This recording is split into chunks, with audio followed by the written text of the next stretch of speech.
Honorable Speaker. So don't comment on it. Yes, because I caught the tail end of the submissions by my colleague from Nandi on some of the unfortunate pronouncements we had from the National Assembly yesterday regarding the decision by this House to award 415 million shillings to county governments.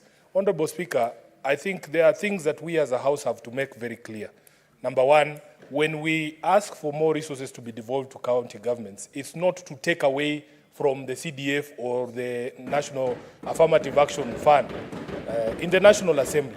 I think what some honorable members in the National Assembly were trying to do is to poison the mind of Kenyans that, in fact, we're going to raise those funds in order to raise the 24 billion extra that this House passed for county governments. Number two, Honorable Speaker, I want the National Assembly also to address itself to the question of whether there is corruption, mismanagement, and misuse of resources in the national government. So that when they stand up and castigate county governments and say, oh, all these people travel with their girlfriends, it's not as if officers in the national government do not have girlfriends that they travel with. Mr. Speaker, if we are going to have a conversation, I think that conversation has to be an objective conversation. Mr. Speaker, finally, there has to be also a time that in this country, we demonstrate to each individual county how the money that has been allocated to the national government is spread across the 47 counties. Because there is inordinate focus, Mr. Speaker, on the money that is sent to counties from this particular House, and it represents less than 10% of the budget. Mr. Speaker, every time you ask, why are roads not being built in Nairobi? Mr. Speaker, in Nairobi alone, we have 50 stalled road projects. When you ask, you say, oh, but Nairobi received 20 billion shillings. Mr. Speaker, an analysis was done of the distribution of resources at the national level from the Kenya Rural Roads Authority and from Kenya. Mr. Speaker, and by illustration, this was an analysis of the constituencies' allocation from Kera and Kura in Kiambu County. And we will not be surprised that the person who was castigating Senate yesterday, the Honorable Kimani Ichungwaah, the Member of Parliament for Kikuyu, Mr. Speaker, out of the money that is allocated, 350 million shillings allocated to Kiambu County and Akura, 220 million shillings has somehow found its way to Kikuyu constituency from where this Member of Parliament comes from. Mr. Speaker, 94% of the money under Kera is utilized in Kikuyu constituency alone, 1.45 billion shillings, Mr. Speaker. And if you ask Honorable Ichungwaah to add money to the counties, Nairobi alone, Mr. Speaker, the bill for electricity that is owed to Kenya Power is 1.5 billion shillings, Mr. Speaker. So that the money that Ichungwaah receives is enough Senator to pay our Gloria. Electricity bills here. Senator Gloria, what is your point of order? Thank you, Mr. Speaker.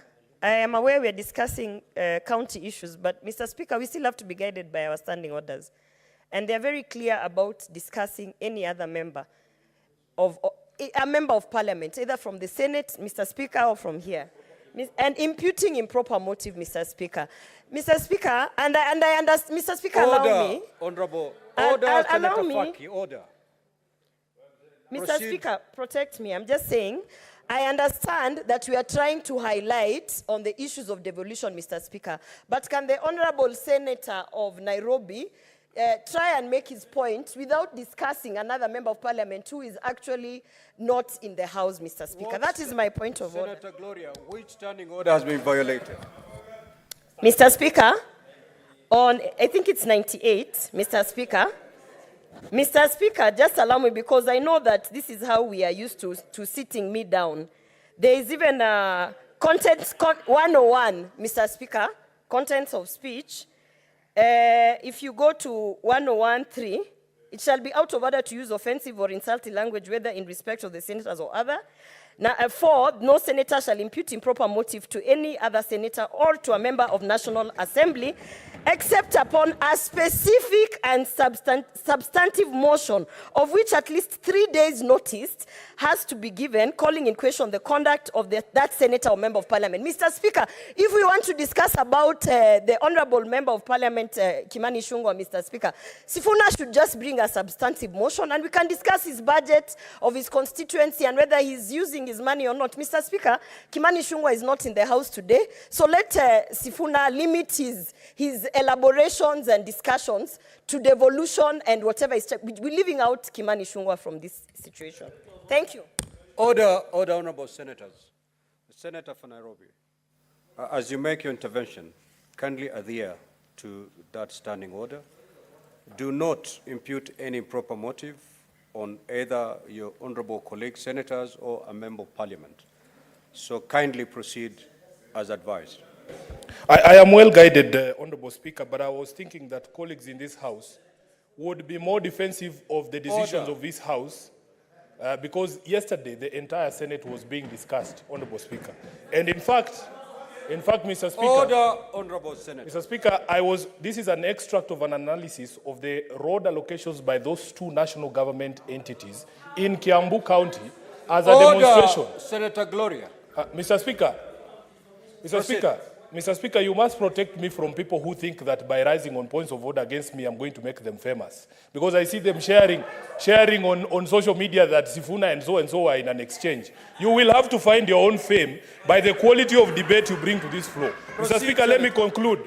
Let me conclude by saying, this, Mr. Speaker, to conclude. That the discussion about allocation of resources, about the needs of the county governments and the challenges to devolution have to be had in a sober space and with context, Mr. Speaker, because as I was explaining to you before the point of order, 1.4 billion shillings, Mr. Speaker, is the amount of money that we require as Nairobi to pay off all our debts at Kenya Power so that all these members who come to Nairobi from those rural constituencies can continue to enjoy those services that the city provides. So when people come here and castigate decisions of the Senate, Mr. Speaker, and attack devolution on the basis of malpractices here and there, yet those similar malpractices are actually present even in the national government. And I will be hoping, Speaker, as I conclude, that when this House puts together its mediation team, they will send serious senators to the mediation team who will not go there to try and defend Kimani Ichungwaah. I thank you, Mr. Speaker.